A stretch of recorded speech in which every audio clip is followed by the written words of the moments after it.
Okay, good afternoon, ladies and gentlemen. Let's get the show on the road now. Thank you all for turning out and braving the weather. We've been turning people away. It's been such a sort of popular event. I think the rain has turned a few people away as well, which is a shame. But maybe they're on their way even as we speak. The usual rules apply about phones and things. We are podcasting this talk, so let's make sure it's not interrupted by extraneous noise. It's my great pleasure to introduce James Hannam to you today. Probably the first accountant ever to give a talk about history of science in this series. Is that fair? I'm sure you are.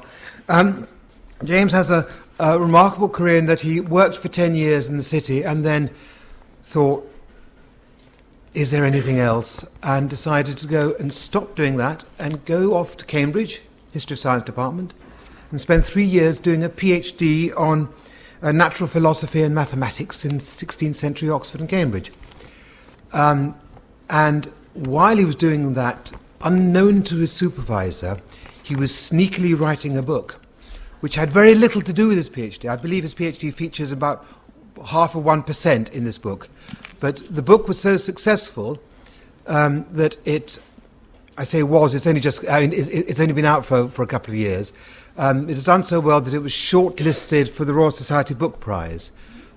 So it's not only a serious subject and a serious author, but also an extremely accessible and popular and well written book. So I commend it. Our talk today is much more based on the book than the thesis, than the PhD thesis. So I expect we'll all be able to follow it. I expect I'm certainly glad to have the more accessible version. And James's subject, medieval science and religion. I think the summary perhaps is that it's not quite what we think it's going to be. So we're looking forward to a fascinating talk. James. Thank you very much. And thank you for coming and for braving the weather. I've subtitled my talk, Listening to the Music of the Spheres.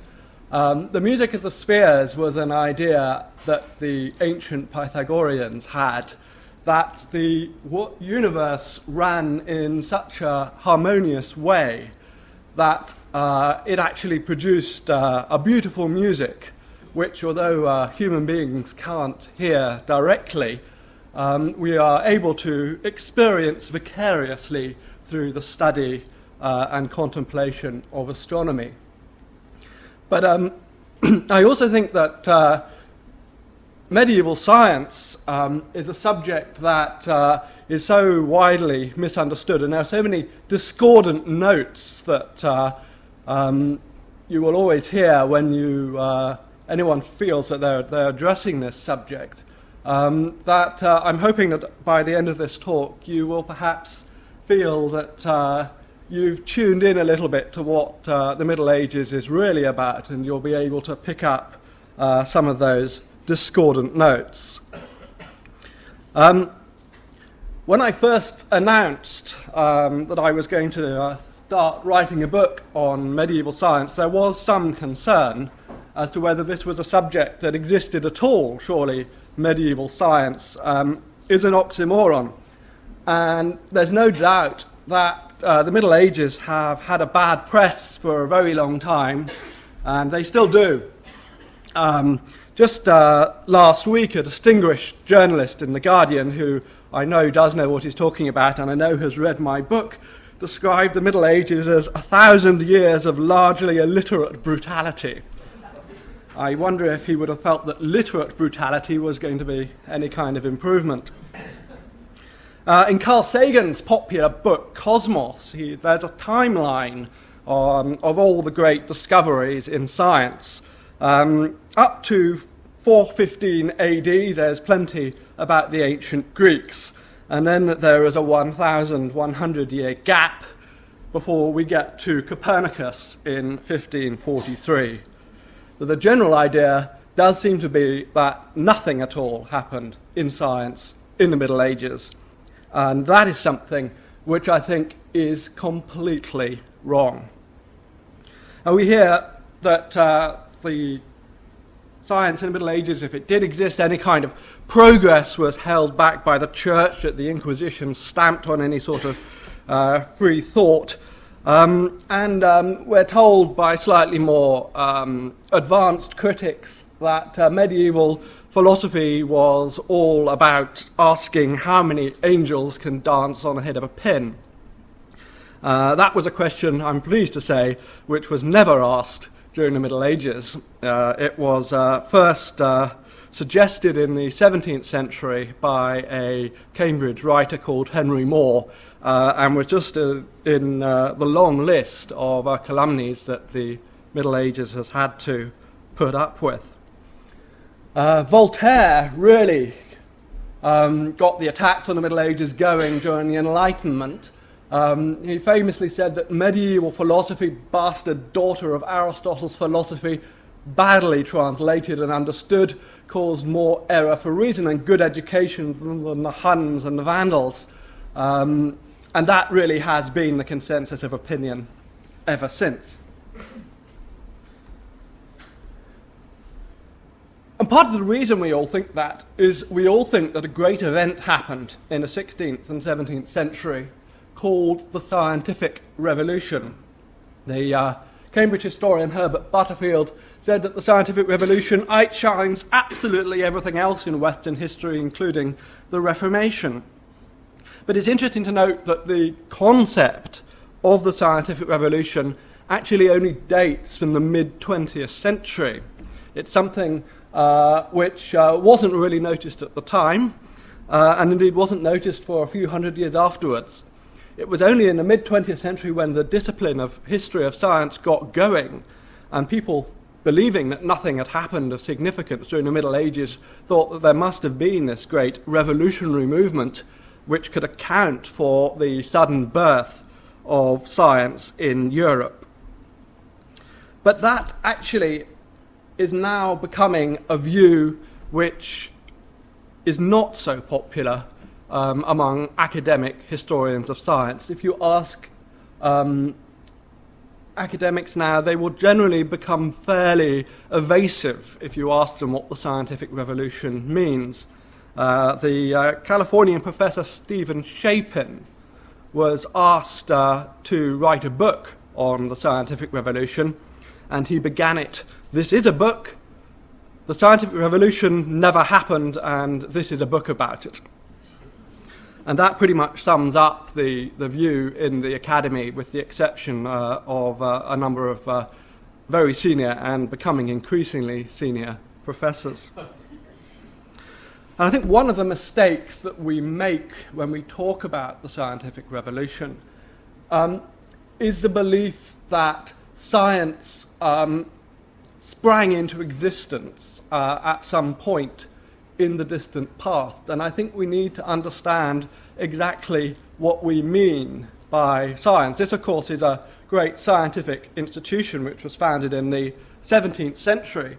But I'm not sure that science actually existed in the way that we understand it today at the time that this institution was founded. This institution, I think, is considerably older than science, modern science certainly. So who did invent science? Was it the ancient Greeks? Now, they often get credit for this. There are plenty of books with titles like The First Scientists, which are about the Greek achievement, and the Greek achievement was considerable. Unfortunately, it suffered some very serious drawbacks. They could produce this fantastic bit of engineering, not looking quite so spectacular now, the Antikythera mechanism, which you can see in the Archaeological Museum in Athens. And this was a fantastic piece of what we would call clockwork and gearing, which produced the movements of the planets in an armillary sphere. So you had a model, a moving model of the universe. You turned a crank and it went round. And that's certainly very impressive. Unfortunately, in the area of medicine, Greek doctors were far more likely to kill you than cure you.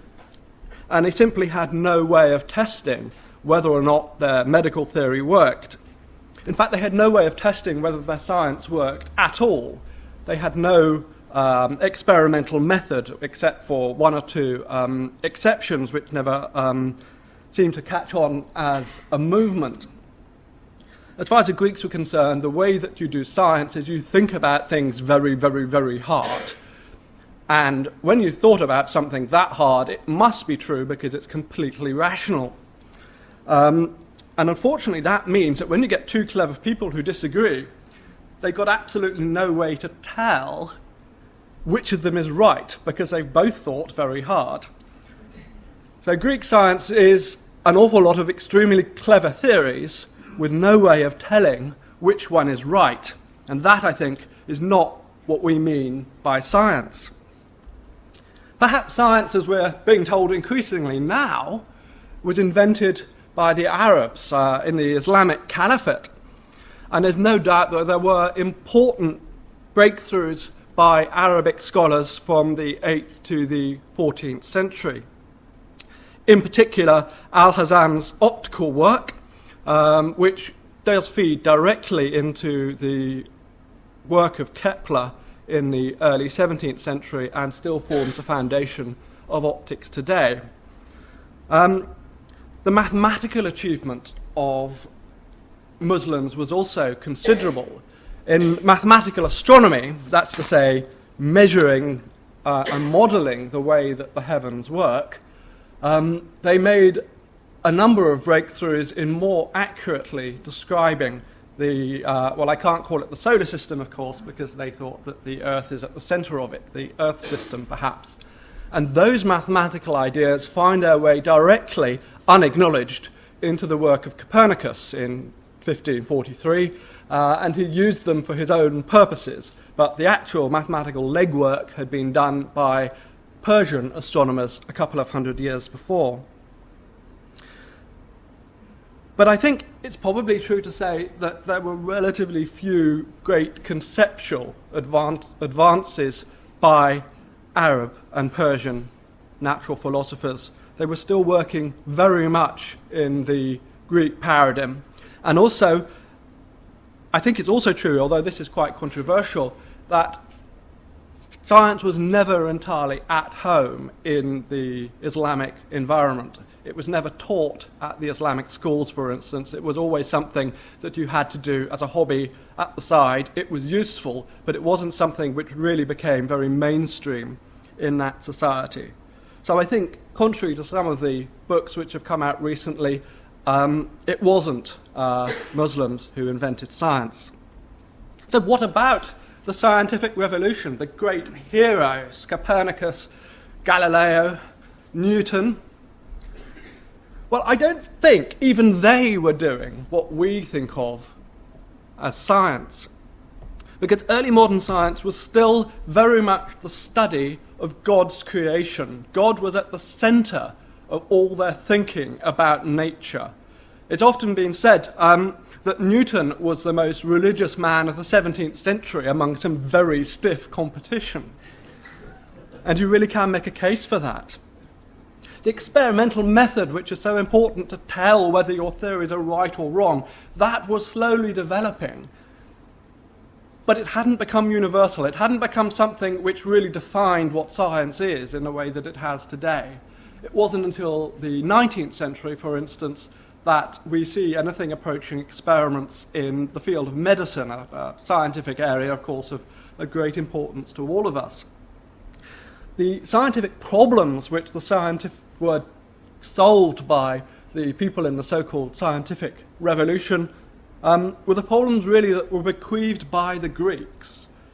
17th century science was the perfection of Greek science. It wasn't so much the beginning of modern science. I think that science began in the 19th century, and I'm probably not alone in this feeling among other historians of science. In the 19th century, you get a professional scientific culture.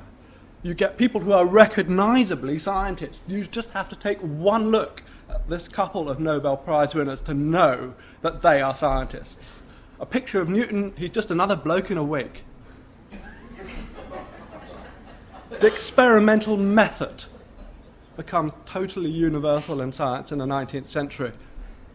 It got into chemistry in the 18th century, into medicine in the 19th century. Things like geology and other areas, psychology, only actually became something which people felt they could study scientifically in the 19th century.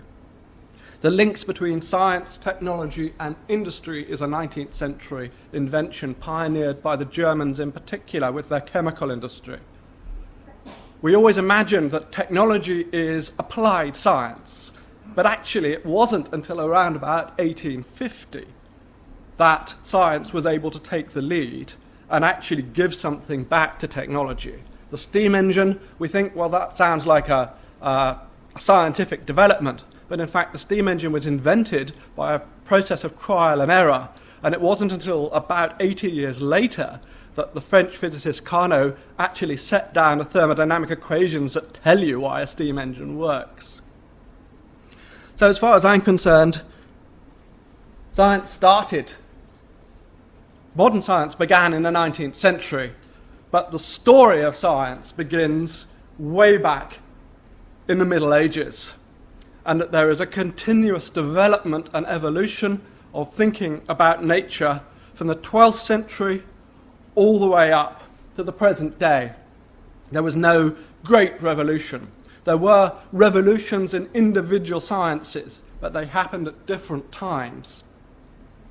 I don't want to discount the importance of outside influences, in particular the importance of Islamic natural philosophy in the Middle Ages, and what we also took in mathematics from India and inventions from China. But it is basically a European story until very recently. So medieval science, I think, was the beginning of a continuous and developing tradition which is still with us today. And that's why medieval science matters.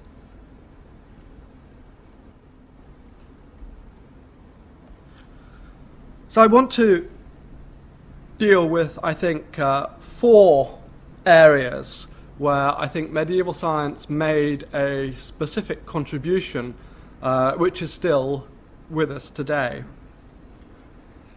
The first of those is that they were open to ideas from other cultures in the Middle Ages. They were happy to suck up inventions from the East and improve them. They were happy to go out and look for the most up-to-date knowledge that was available in other cultures, in Byzantium and among the Arabs. They also, we see in the Middle Ages, the beginning of a brand new institution, the university, which provided a stable home for science to flourish and also to receive a certain amount of protection. I think in the Middle Ages, Christianity provided a set of cultural and metaphysical assumptions that both made science a legitimate field of study and also meant that it was something which made sense conceptually to do. And finally, there were important theoretical advances during the Middle Ages which were incorporated into the work of people like Copernicus and Galileo, essentially unacknowledged by those later pioneers, and only in recent years have we dug back far enough to find out just how much they owed to their medieval predecessors. The first thing that I think we owe to the Middle Ages is that they assimilated the existing knowledge that was available from other cultures. The Carolingians in the 8th and 9th centuries mastered what was left of Roman astronomy. And it's important to realize that Roman astronomy, that's astronomy and science that was written in Latin, were textbooks, they were guides for non-professionals. If you wanted to study science, natural philosophy and maths seriously in the ancient world, you had to do it in Greek. So when the Roman Empire fell in the 5th century in the West and knowledge of Greek was lost, that meant that the most cutting-edge science of the ancient world was no longer available to people living in the West. Never mind all those barbarian invasions, they just didn't speak the language. But by the 11th century, that began to change. A seminal event was the conquest of Spain by Christians after it had been ruled by the Arabs for about 400 years, from the 7th to the 11th centuries. And of course, Spain did not come completely under Christian control until 1492, when Granada finally fell. But in 1085, the great city of Toledo in Spain fell to a Christian army, and its library was captured intact. And immediately it was realized that there was an awful lot of interesting knowledge in that library that Christian scholars wanted to get their hands on. So clerics from around Europe descended upon Toledo, and they busied themselves translating all the books that they could find. And they included Ptolemy's Almagest, the finest book of Greek astronomy, Euclid's Elements, which is the crowning achievement of Greek geometry, the works of Aristotle, and perhaps most importantly of all, the commentaries on Greek science, which the Arabs themselves had been putting together for the previous 400 years. The Arab scholar, whose name I probably don't pronounce right, for which I apologize, Averroes, was far, far more influential in the Christian West than he ever was in the Muslim world. Because people in the Middle Ages were fully aware that other people knew more than they did. They wrote about the poverty of the Latins, and they were desperate to get that knowledge back.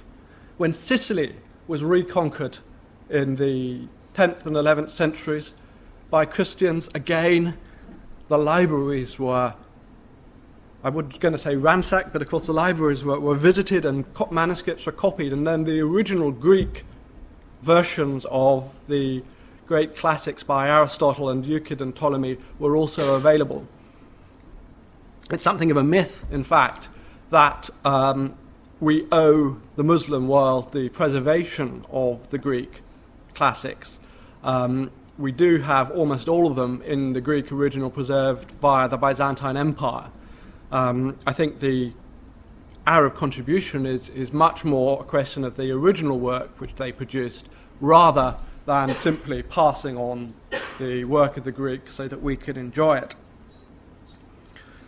I'd also say that these great translation movements of the Renaissance by the humanists didn't really add very much in the scientific sphere.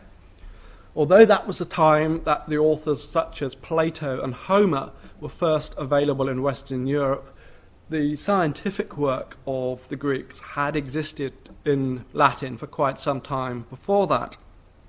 Indeed, there's a notorious case of Archimedes, whose surviving work was first translated in the 13th century into Latin, but was generally found to be more difficult than people were able to cope with. But when it was first printed in the 16th century, the scholar who prepared that printing also tried to pass it off as his own new translation. And it was another example of the way that the humanists were simply not willing to give the Middle Ages very much credit at all. Indeed, the manuscripts which were prepared under the Carolingian rulers of France in the 9th century were mistaken by some humanists as being Roman originals, because they just couldn't imagine that in the middle of what they had been taught was the Dark Ages, people were actually copying these manuscripts and passing them on. The next important step was the foundation of the universities. The first university was founded in 1158 by the Holy Roman Emperor Frederick Barbarossa. And what's really important about a university is that it is a self-governing corporation. Although it's composed of lots of members, it faces the world with a united front. It doesn't depend on one individual running it or owning it. If it decides that it doesn't like the environment in a particular town, it can simply move. The University of Bologna had a dispute with the town of Bologna in the 13th century, and that led directly to the foundation of the University of Padua, when half the students and masters up sticks and left. The same thing happened here. Cambridge tell us that they were founded in 1209. That's not strictly true.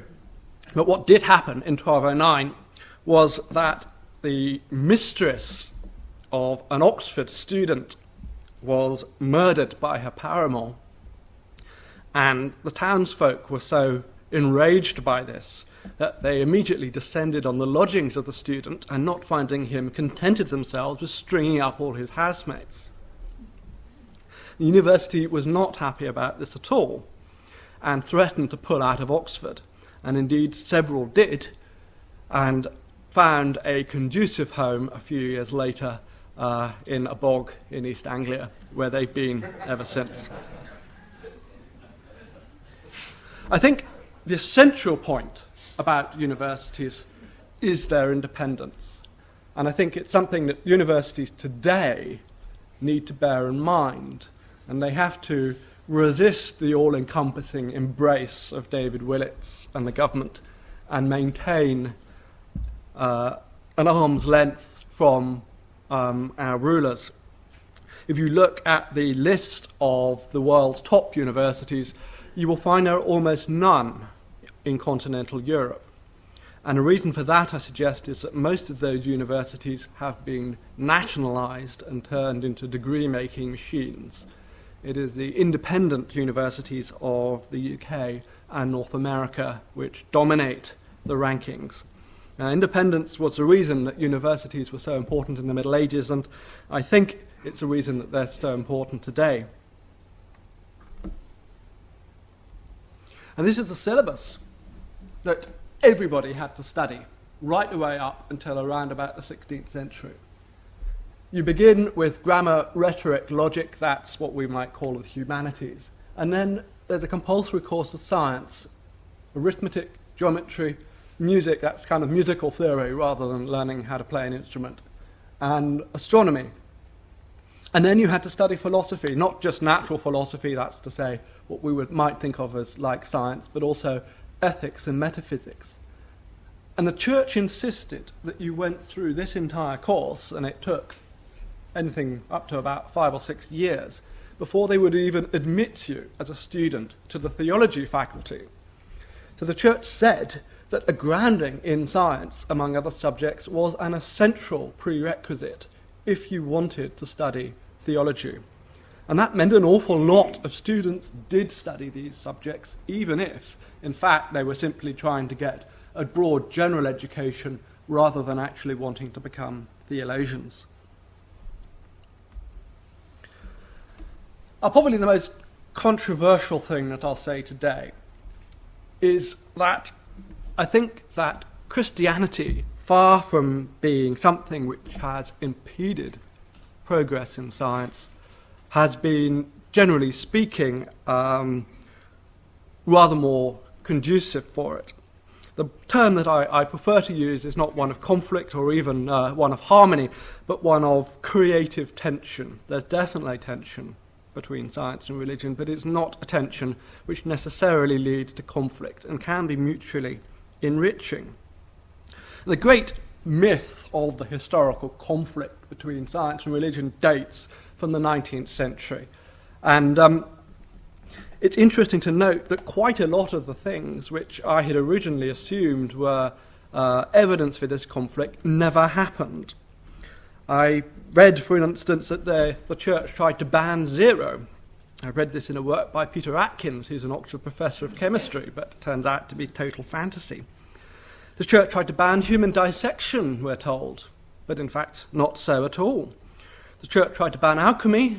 No, the church tried to stop fraudulent alchemists selling fool's gold as gold.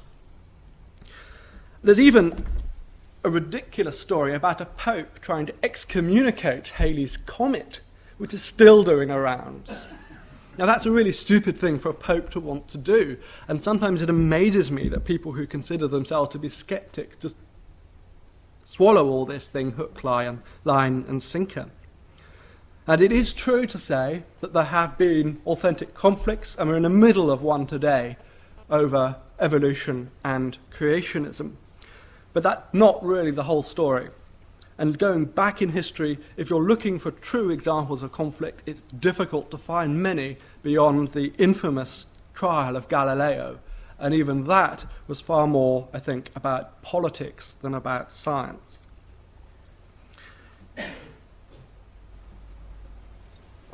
Instead, I want to focus on where I think Christianity was conducive to science. Now, the idea had developed by the 12th century that because nature was God's creation, the study of nature was something which was religiously legitimate. And furthermore, that because the laws of nature were ordained by God, there is a reason to study those laws of nature in order to try and understand God's work.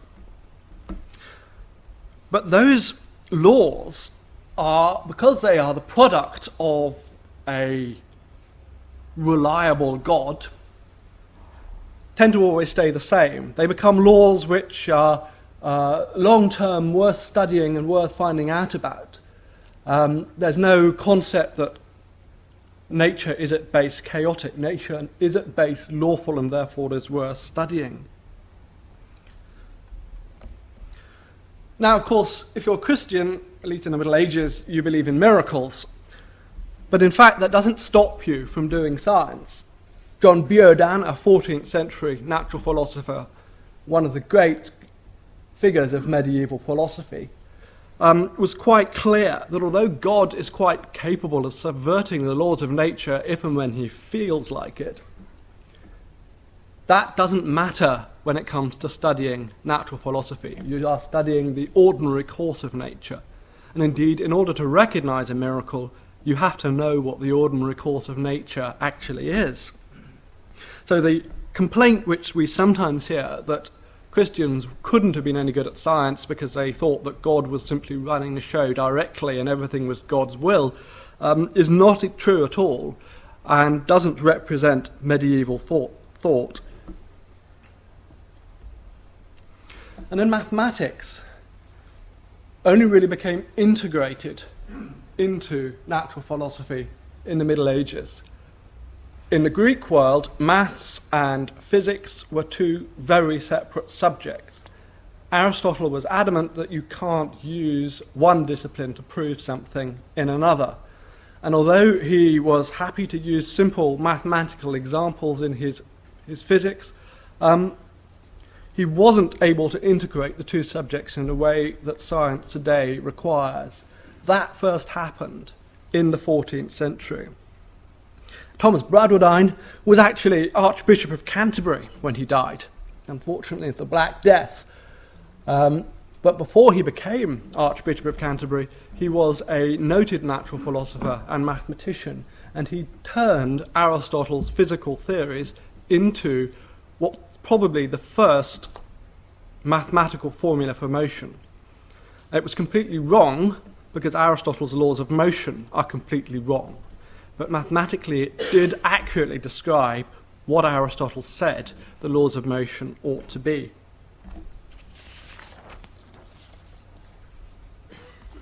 Finally, I just want to run through some of the actual scientific achievements of the Middle Ages. We weren't simply talking about metaphysics and the philosophical foundations of science.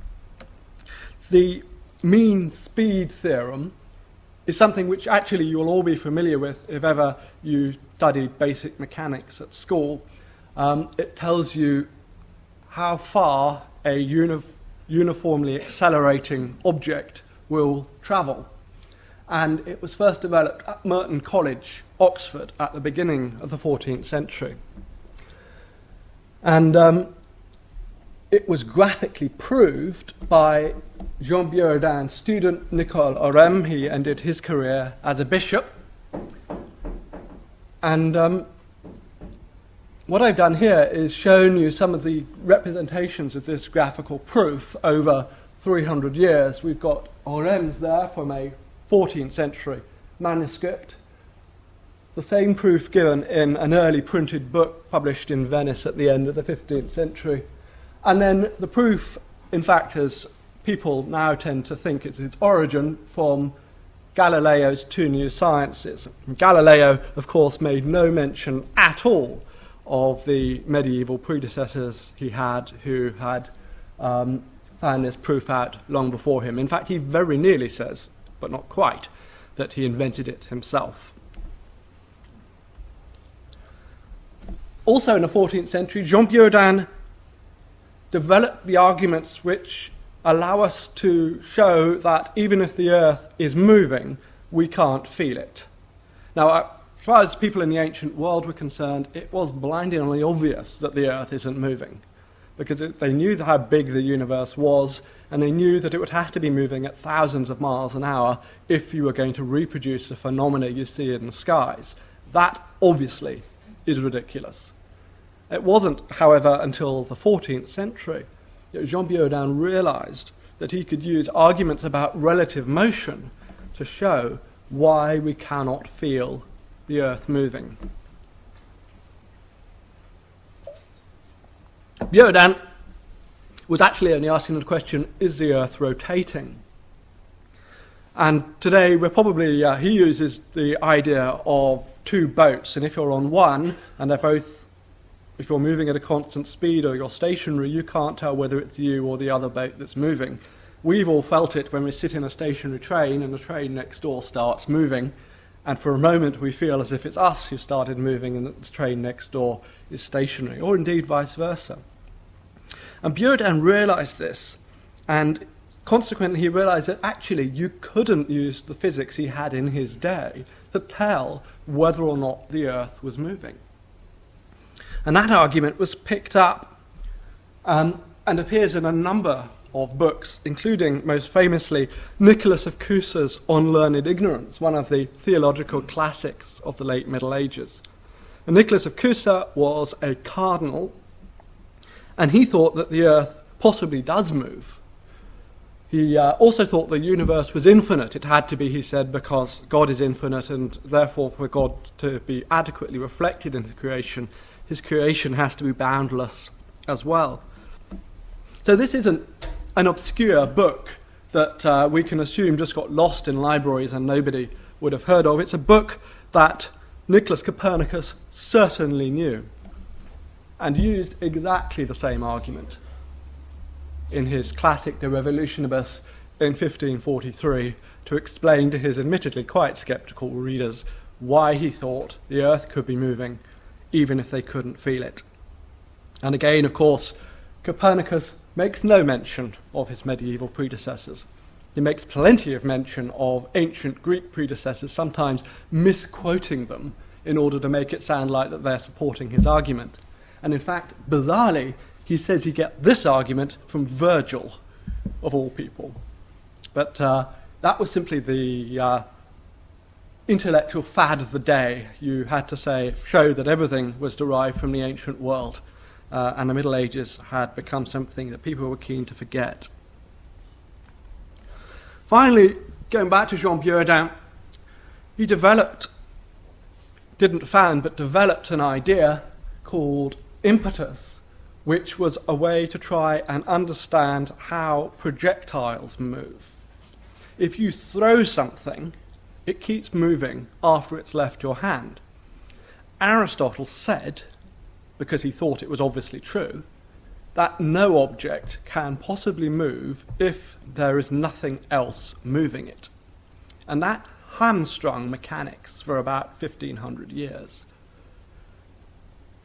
Buridan helped with the development of alternative theories of motion that showed that this wasn't necessarily true. And he used impetus, which is very similar to the modern concept of inertia, to explain how it is that objects can continue to move after something has stopped pushing them. And he realized, and this was the key point, that if in the absence of friction or anything else, once you'd given an object a shove, it would keep going forever. Something which today we call Newton's first law rather than Buridan's first law. And in particular, Buridan thought that this explained how it was that the planets moved. We sometimes imagine that people in the Middle Ages thought the angels were pushing the planets around. But in fact, Buridan explained how once you gave the planets a push, because there's no friction in space, they will simply keep going and keep orbiting forever. And that was another idea which directly fed into the science of the 16th and 17th century. So to sum up, I think that the importance of medieval science comes in under three heads. Firstly, I think that a proper study of the Middle Ages totally destroys the credibility of the myth that science and religion are necessarily in conflict. We find that many of the examples of these conflicts never happened. Those that did happen tend to be for reasons which are related to human failure rather than science or religion. And although I have to admit that today we are unfortunately stuck in a very genuine and very real conflict between a certain kind of religious belief, fundamentalism, and the theory of evolution, I think that the way to solve that question is not to go out and say that science and religion are incompatible. We should be supporting those Christians who are arguing for the theory of evolution with their fellow Christians who can't accept it. The second reason I think medieval science is very important is because it does represent the beginning of what must be one of the great achievements of human civilization, and that is to say, modern science. I'm convinced that there was no way that the science in the ancient world was ever going to make the transition to what we call modern science. Conceptually, it was absolutely miles away. And although they came up with lots of clever ideas and they were very, very good at mathematics, it was simply too different from what we imagine science should be to ever have moved in that direction. And finally, I think medieval science is important because it shows us that science does not have to stagnate. It can progress. The scientific traditions of so many countries have risen to a certain level and then stopped, petered out. We see that in China, in India, in the Middle East, in ancient Greece. The only science which continues to develop even to this day is the science that was developed in the West from the 12th century. Thank you very much.